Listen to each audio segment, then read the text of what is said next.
मावळे म्हणजेच तुकोबारायांचे खरे वारकरी. खासदार निलेश लंके. देहूनगरी ही केवळ भक्तीचीच नव्हे तर शक्ती आणि राष्ट्रनिर्मितीचीही पवित्र भूमी आहे.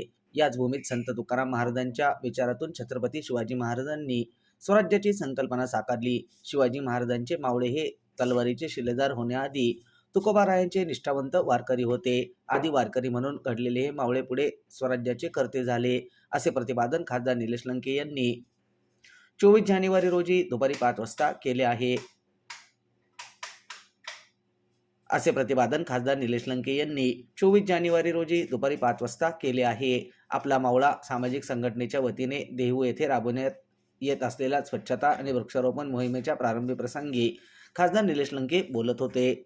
काय उद्देश? छत्रपती शिवरायांच्या जयंतीचं औचित्य साधून आपण गड किल्ले संवर्धन स्वच्छता मोहीम सुरू केली.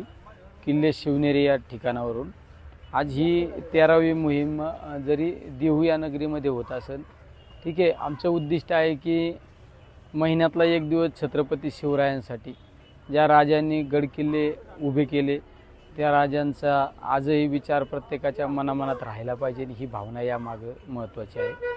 पण छत्रपती शिवरायांचे गुरु म्हणून आपण ज्यांच्याकडे पाहतो ते जगद्गुरू संत तुकाराम महाराज. 27व्या वर्षी छत्रपती शिवरायांना छत्रपती ही पदवी जर कुणी दिली असेल ती जगद्गुरू संत तुकाराम महाराजांनी दिली. आणि देहू आणि ही मावळ खोरं हे एक क्रांतीचं केंद्र म्हणून या परिसराला आपण पाहतात. हिंदवी स्वराज्याच्या स्थापनेमध्ये या परिसराचा सगळ्यात महत्त्वाचा सिंहाचा वाटा आहे.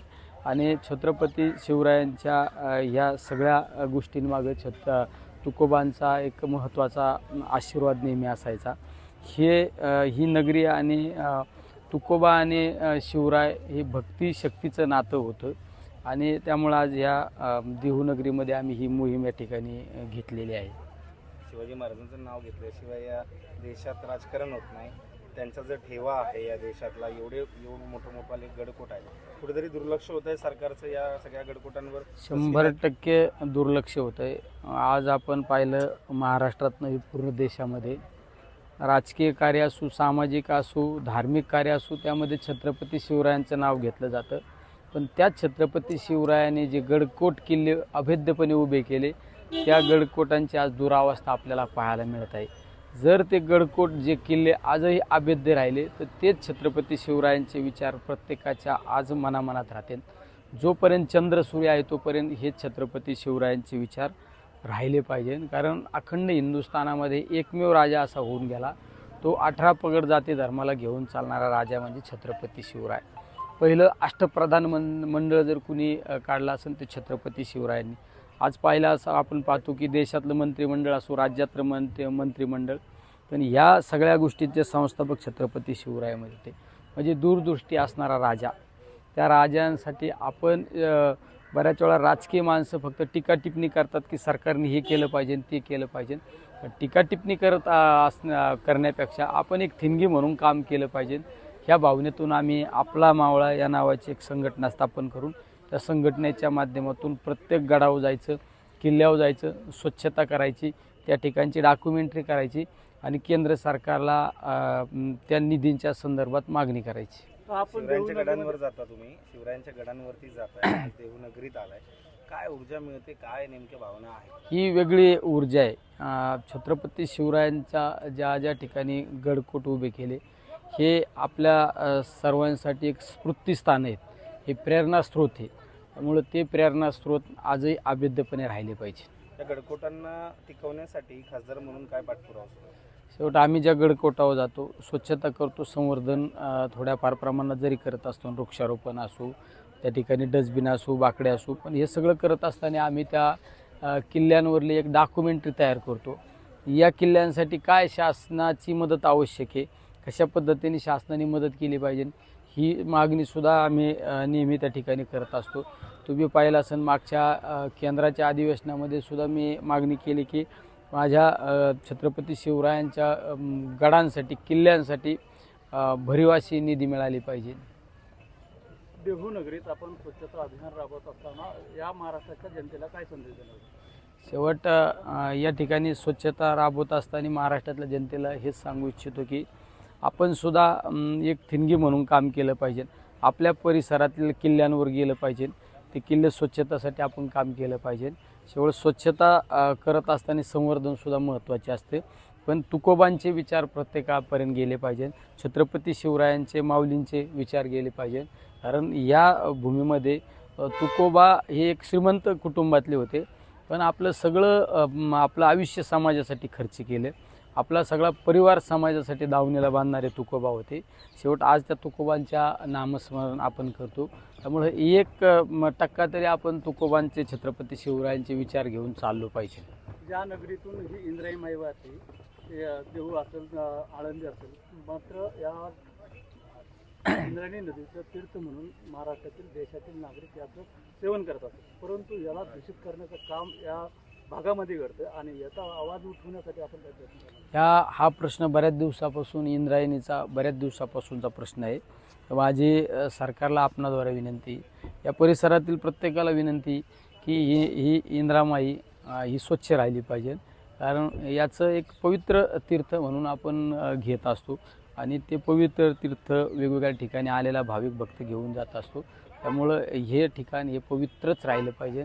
याला अपवित्र करण्याचं काम कुणीही करू नका, ही सुद्धा या ठिकाणी मी विनंती करतो. गजर साहेब, रायगडच्या भूमीची जंगी तयारी सुरू, 1 लाख लोक येणं अपेक्षित आहे. नेमकं काय उद्देश काय आहे आणि 12वी मोहीम आहे, काही वेगळं पाहायला भेटणार आहे का या मोहिमेत? आम्ही ही मोहीम सुरू केल्यानंतर छत्रपती शिवाजी महाराजांचं जन्मस्थळ शिवनेर या ठिकाणी या मोहिमेला सुरुवात केली. त्यानंतर छत्रपती संभाजी महाराजांनी धर्मासाठी आपलं बलिदान दिलं, त्या धर्मवीर गडावर आम्ही गेलो. तीच मोहीम नंतर आम्ही ज्या ठिकाणी रायरेश्वरावर छत्रपती शिवरायांनी आपल्या मुठभर मावळ्यांना बरोबर घेऊन हिंदवी स्वराज्याची शपथ घेतली आणि ते सत्यात उतरवण्याचं काम केलं. त्या रायरेश्वरावर गेलो. नंतरच्या कालखंडामध्ये आम्ही साल्हेर असू, रामशेज असू, तिकोना असू, सिंहगड असू, भुदरगड असू, अशा वेगवेगळ्या किल्ल्यावर आम्ही जाऊन ही मोहीम केलेली आहे.